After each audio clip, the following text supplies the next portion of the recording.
about Stanford, I will straight away jump to the Stanford thing. So I created my training partners over there. I work in an ecosystem where I run my business independently, and I'm also partners with a lot of other training companies. So we work in tandem.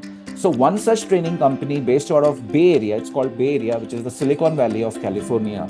So there I was empaneled with them as a facilitator, as a trainer. And, they loved the way I did things. Sir, you speak a lot about the corporate training, the behavioral training, and everything. What is your predictions about the future of corporate training, sir? Stand and make them feel you're privileged to be there in this session today as a trainee, because you're going to learn something, make yourself better, get your prospects high, get your performances high. So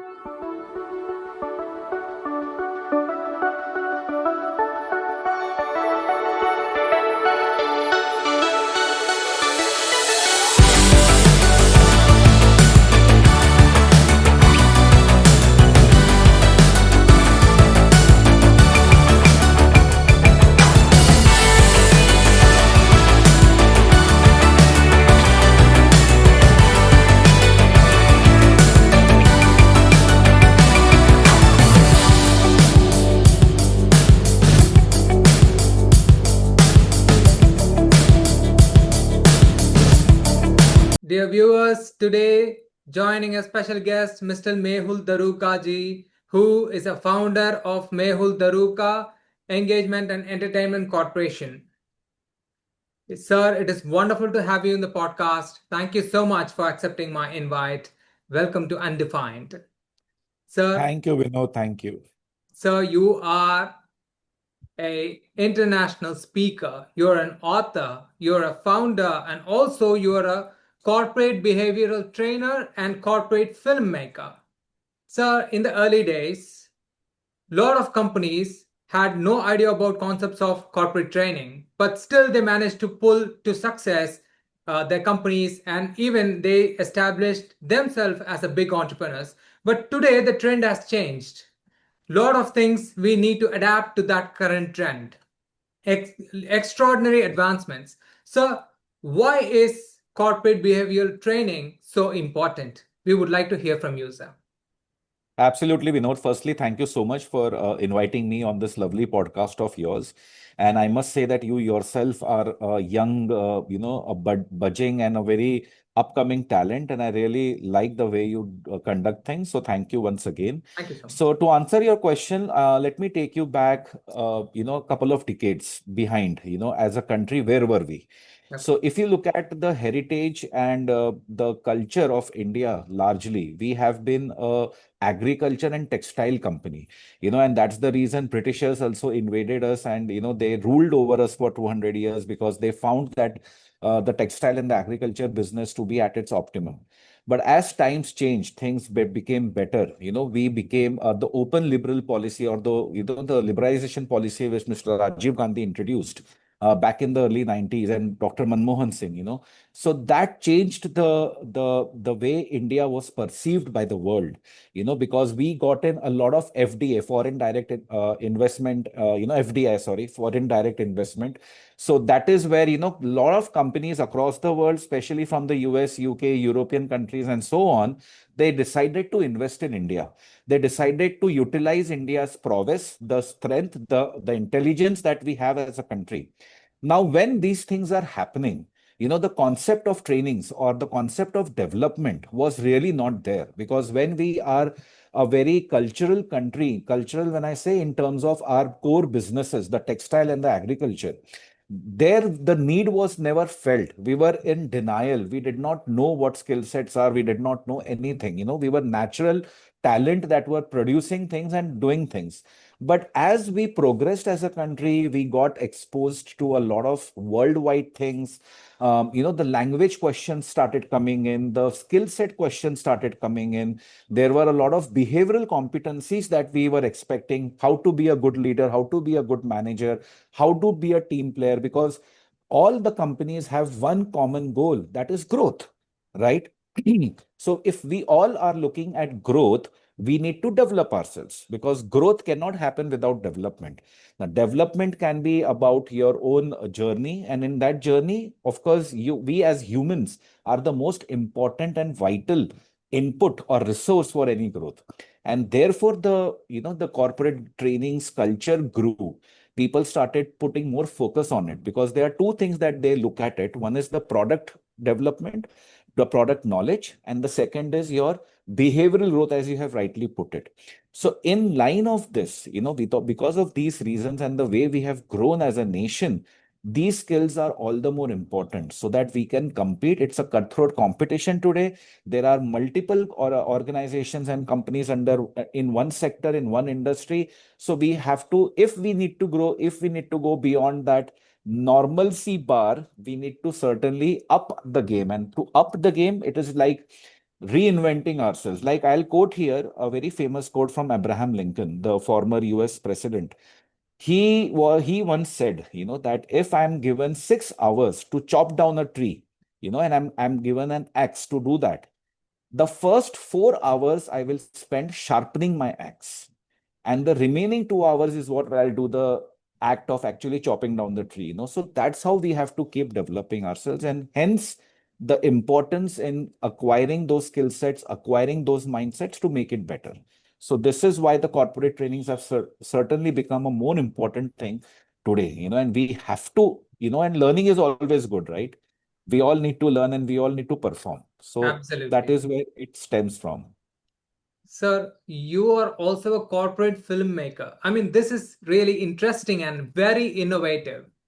What is your view on what is your view on the role of films that is going to contribute for learning and upskilling? You're also certified and awarded as excellent filmmaker by National Film Development Corporation of India, which is not which is a very big thing. So, sir, what about the corporate filmmaking? How can it contribute to the growth of a company?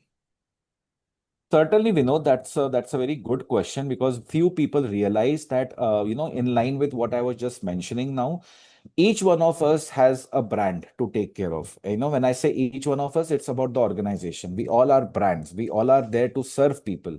Now, because of the cutthroat competition, and because there is so much, the globalization has literally happened, where we are not only competing with domestic industries that belong to our geography, but we are also crossing borders and we are competing with other international companies also. So to keep your brand value enhanced, enriched, it is important that you make yourself stand out. So how will you make yourself stand out? You will make yourself stand out through the USP, or the unique selling proposition, or the different, that it could be anything. The USP could be your different brand positioning. It could be your product positioning. It could be the service that you're giving, the after sales you're giving, depending on what industry and product you're selling. This could be your USP. Now, to showcase that in the right way to your various stakeholders, any organization has multiple stakeholders, right? Right. Customers, vendors, employees, shareholders, so many other people. Each one of them needs to get the message. What do I stand for as an entity? So, as an entity, if I'm a company, how do I showcase that? So, corporate film is a very important tool in that, where they can stand out and convey the message that I stand for this. This is what we are. This is the mission we carry. This is the mission we carry. These are the value systems that we are. This is how we serve you. That's the first part of it. Okay. As far as learnings are concerned, yes, as an organization, whenever we are doing any kind of training and development programs, we love to capture at times, with clients' permission, about how that the training go about, what were the moments that they loved, how did they enjoy that training, what was the outcomes that they had, so that it kind of becomes a thing for them to look back on, that, okay, I was here. This is where my journey began. I had a learning curve and I have reached here. So that video becomes a testimony of their journey. It encourages them, motivates them, makes them feel better, and the confidence level rises. So it is very important that one realizes that for brand enhancement and visibility, because today we are overloaded with information. So how do I separate myself from the crowd? That is where your brand visibility helps you. And video making, or corporate film is one tool to make you achieve that, so That was super that is where useful I information. think. Yes, sir, you have written many books, mostly on startups and entrepreneurships. To write Right. these books, you have interviewed big business leaders. Apart from the content you got for writing the book, what kind of knowledge you acquired that helped you construct new skills and abilities, which in turn helped you to build a new version of training? Wow. That is actually a very interesting question, Vinod. I must appreciate the way you construct your questions and really make somebody think. Yeah. So yes, I was very fortunate, Vinod, because I have been since a child, I have been very fortunate about entrepreneurship, and startups and things. So coming from Agarwal business community background, we have a lot of business people around us. So growing up, I've always seen people who would always tell stories that I have come from this small village and I have come from this thing. I didn't have much money. My background was very humble. But today they are leading companies which are multi-million dollar companies, and they are far and wide and doing so great. So that inspired me to document these journeys. That उस जमाने में at that time people, there was no culture of writing, there was no culture of books. I'm talking about 2010-11. Whatever writing culture or books culture or authors mushrooming now in every household, which is such a good thing, wasn't there at that time. I was one of the first lot of people who decided to document an entrepreneur's journey. So while interviewing them, and that kind of took me to various different levels, I had a chance to interview Mr. Kailash Katkar, the founder and MD and CEO of Quick Hill Technologies, the biggest antivirus software in Asia today, if not the world. And similarly, the Cosmos Bank chairman. Similarly, the Kalyan Bhel is a very popular bhel chain in Maharashtra, the owner of that, and so on and so forth. So, whenever I spoke to these people on entrepreneurship, the one thing that was very common amongst all of them was the sheer passion and commitment. Now, if I have passion and commitment for something, I will not budge from my vision, will I? Like Vinod, you yourself are an aspiring and a lovely entrepreneur yourself. You're doing so many things. I'm sure that one thing that keeps you going despite all the ups and downs is your commitment and passion for your work. Am True. I correct, Vinod? Absolutely, sir. So Very that is what I observed, and that is something I took away as my learning to make my training programs more desirable by people, because I need them to connect with why are we doing this. See, let's understand this. Training to most of the people is just a check mark. Ki I have to do this training. Okay, I have been assigned. They don't realize that it is something that I will improve. yes. So I want to break that ice with them. I need to tell them that here you're not for a 9 to 5 normal training. You're not in the college where somebody is going to stand in front of you, just give a monologue to you, and then you finish at 5 p.m. You're looking at the watch constantly, and then you disappear after 5 p.m. Ghanti baji, aap bhag gaye. That is not something I want them. So I break the ice with them. I Yeah. make them understand and make them feel you're privileged Yeah. to be there in this session today as a trainee, because you're going to learn something, make yourself better, get your prospects high, get your performances high. So that is something I've learned through my interviews that I have had the fortune of conducting with these guys, that how do you stay committed and passionate and connect with people, so that emotional connect, because whether we admit or not, the one thing that binds all of us as humans is emotion. Now, as a trainer, I need to find that emotion and make them feel that, okay, you're looking at this as a program. This is what it will give you as a benefit. So, this is one key thing that I picked up from this entrepreneurs, this businessman, from my writing journey. And I could, transform that into a learnable outcome for my employees or my participants. So, that is somewhere I think that I was able to achieve it. I hope it answers your question. Did I? Sure, definitely it answered my question. And I think all the trainers are very fortunate to be a part of your training program. And sir, one request I had to make is please share the links of your books if it is available in Amazon or Flipkart for me to just share it in the group description, video description, so that people will be easy and they can access it and buy it, and they can also learn a lot of details and information from that. Sir, you are from India. Where did your USA journey start? We are very curious to know how did your training land in the floors of one of the biggest universities of America, the Stanford University? Oh well, Vinod, in the wildest, I'll be very honest here. In the wildest of my dreams, I had never imagined, forget Stanford, even to go to the US and work there. Yes. I had never imagined that. But what happened is in 2017, I quit my employment, and I always wanted to be an entrepreneur. So I started my own innings as an independent entrepreneur, and I have this one thing that I would, pat my back for. That is, I have consistency in trying to sell myself. When I say that, what do I mean? So I mean that as a professional, as an entrepreneur, I always wanted to reach out to as many people as possible with a value add proposition, not just, okay, I'm here, I'm somebody this, I'm somebody that, I'm a topper of marketing in the Pune University and stuff like that. No, what is the value I'm bringing? Because honestly, people don't care who you are and why you are. They will care on what you can do for them. What is the end value you can give them? That is what they're bothered about. So I started promoting myself, that time 9 years ago. I started promoting myself, started selling myself. So there was this one organization in New York, which hired mentors for various assignments. And I had told them that I am very open to any kind of transaction, any kind of business. I am not looking at money as my driving point. I'm looking at, it as a value that you can give me to my exposure. So I believe over a period of 6 months, they liked the way I connected with them, and they offered me an assignment in California.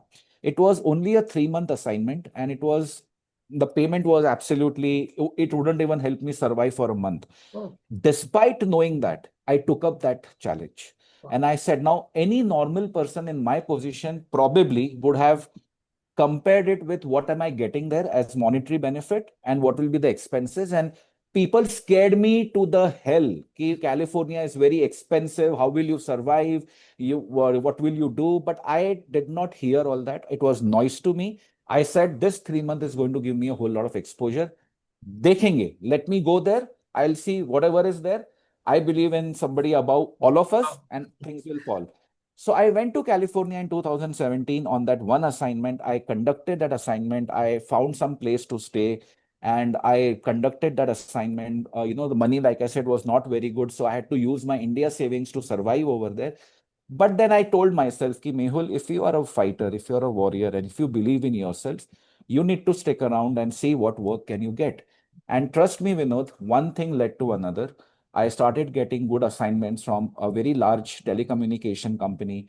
I became a part of the criminal justice system over there. I was doing an assignment for them. I mean, the things no one can ever imagine, especially me. Why would I work in a criminal justice system as a behavioral trainer? I mean, nobody even thinks that. But it happened with me. Now, about Stanford, I will straight away jump to the Stanford thing. So I created my training partners over there. I work in an ecosystem where I run my business independently, and I'm also partners with a lot of other training companies. So we work in tandem. So one such training company based out of Bay Area, it's called Bay Area, which is the Silicon Valley of California. So there I was empaneled with them as a facilitator, as a trainer. And they loved the way I did things for a certain of their clients like Wells Fargo, Bank of America, American Express. I worked with these people, on various assignments. So then they pitched me to Stanford, and they said that, this is a guy who's very knowledgeable, great, good. He can deliver this topic for us. And Stanford have their own means and ways of kind of going through your profile and things. And they, I believe, liked my profile. And that's how my first program happened around 9 months ago with Stanford, wherein I conducted a certain topic for them for 2 days. And by the grace of God, the journey has been ongoing. I've conducted around 6 training interventions for them so far. And I myself, couple of months back, I was in Stanford. And I did go there before also when I was a resident of the US, but this time I went as a vendor, as a facilitator. Okay. So that was a different feeling, feeling of pride that now this place that I'm visiting, Stanford University, I'm not just a tourist. Yes. I'm somebody who provides them with a service. Absolutely. So that is how things happened. Yeah. Fantastic, sir. Fantastic, sir. Really, the the training that you are given for a criminal justice system of California, that is something stands above your achievements, and it is not that easy. Hope you must have faced a lot of challenges, and you are a very bold person from the way you delivered the message. And I think all the people should be really grateful for you having you, sir. You speak a lot about the corporate training, the behavioral training, and everything. What is your predictions about the future of corporate trainings? Because uh, things are changing rapidly. Do you expect anything new to happen in the curriculum of corporate training, or anything you wish to share? Please do it, sir. Absolutely, Vinod. There is a whole lot of scope, and corporate trainings. I hope that the HR and the L&D community of every organization, and most importantly, the promoters of every organization understand this, that corporate training needs to be like your shadow, Okay. which does not leave you. Like a shadow does not leave a human being. It cannot. It's just not possible. Similarly, training should not leave you as a concept, as an entity. Okay. And I'm not saying this because I belong to the training community or I'm leading a company on training, but it is a necessity. Why is it a necessity? Because today AI has come. Now, for example, we all are talking about artificial intelligence. Every organization is trying to pump in their way of using AI into their everyday scheme of things. How does one integrate AI with the ongoing processes? That is, for example, one aspiration. So I need to get trained, right? Not everybody is an AI expert. I may not understand. I have information, but I may not have knowledge. And because I don't have knowledge, I may not have the wisdom to use it appropriately. So it is very necessary that these things are there, and the future of corporate training resides in this very fact that with changing dynamics of the world, with changing surroundings, like for example, the Honorable US President, Mr. Trump, is putting in a lot of tariff regulations. We all know about it. It's been a buzzword in the last 3 to 6 months. Now, every employee needs to understand, irrespective of whether or not they are directly getting impacted by the tariff, how is the business going to change? What are the newer challenges we may face? What kind of customer competitions could we face? What kind of impacts that could happen? And trainings is a tool to make this easy and understandable for you. Now, people have an argument. I'm in the backend function, so called, which is, I don't understand this concept of backend function. I am not related to the customer. I am not concerned with the company's production or how does the company grow. My sir, I want to bring to your notice, it is a concern to you. If your company does well, you are paid your salary. If your company does well, you can expect that increment that you are hoping for through the entire year. So it is your concern. Now, your argument could be, let me change my organization and go to some more prospective or growing organization.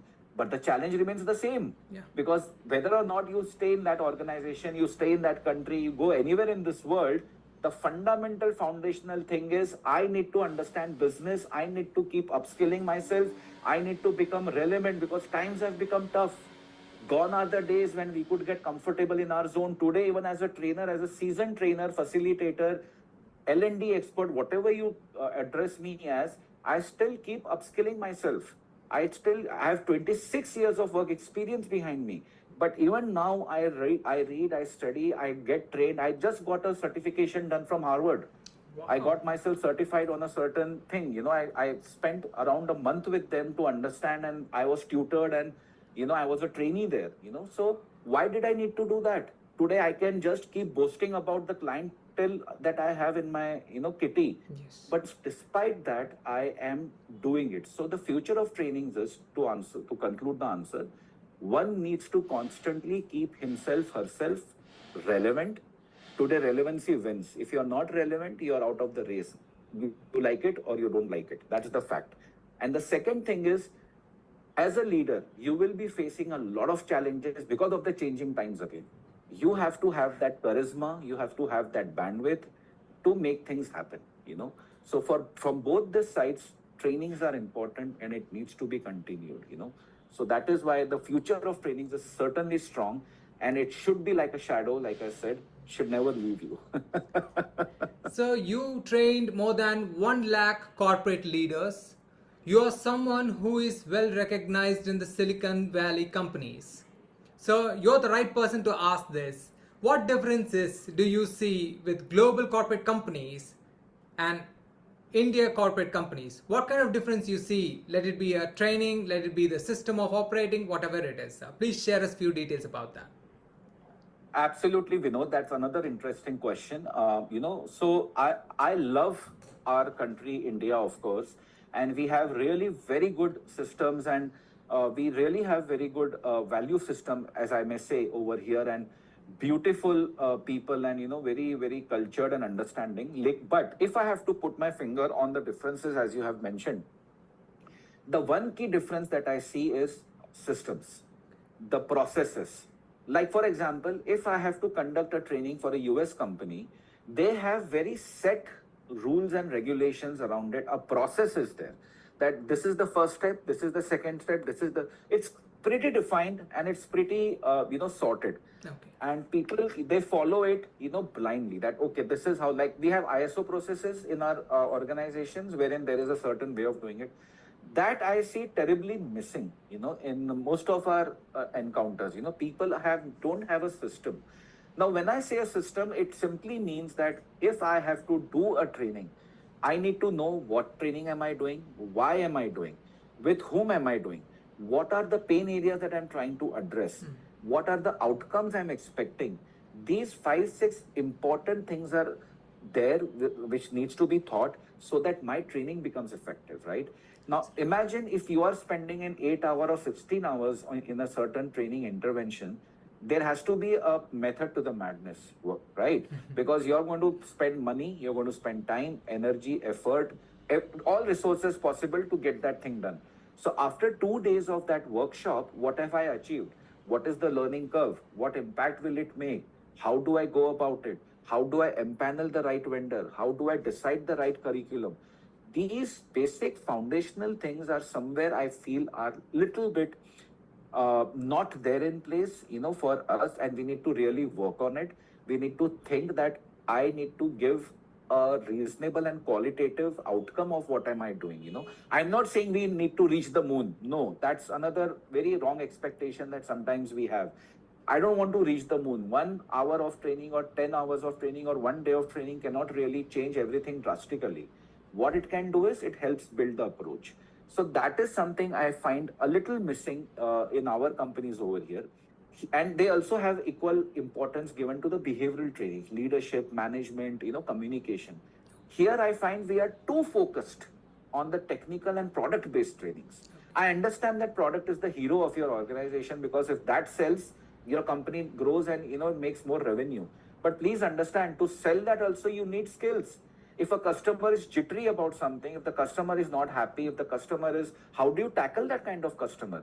How do you fulfill their aspirations? How do you behave in a team? How do you take everyone together? How do you build that culture? How does a team leader say, I'm here, don't worry, I'm standing, I'm the Shah Rukh Khan of Chakde.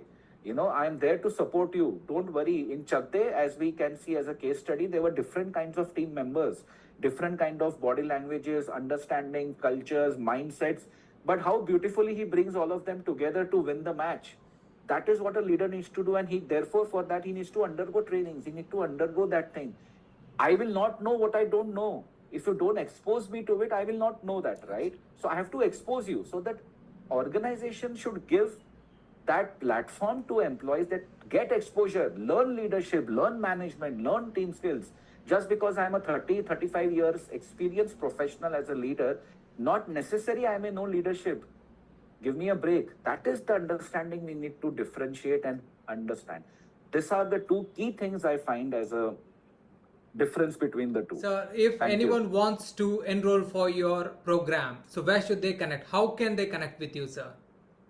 So I would, suggest that I have a couple of email addresses. Of course, my website is there. The second way is there is our company email ID. You can email your requirement or whatever you think you have in mind on that email, and we will definitely respond to it the Yes. best way that we can and the sooner we can. Dear viewers, corporate companies, as usual, I'm saying it again, you can find all the details in the video description. It's going to be a really transformative experience if you are going to get training from Mehul Darooka ji. After all the things what we've heard, it was nothing compared to his experience, compared to his knowledge. So thank you so much for sharing so many insights. And I should share this. I asked Mehul Darooka ji, I sent the invite and I said, sir, my YouTube channel is very small and it's been only 6 months. So I don't know whether we are qualified to interview you. And sir said one thing, that I am only focused on young people's growth, nothing else. We are a trainer and we are completely focused on that. I am very grateful and thankful for you, sir. It's been a wonderful conversation. Have a wonderful day, sir. Thank you, Vinod, you as well. And once again, thank you for giving me this lovely opportunity and talking to me. I hope I did give some, insights and some value addition to your podcast. But thank you. I really appreciate you inviting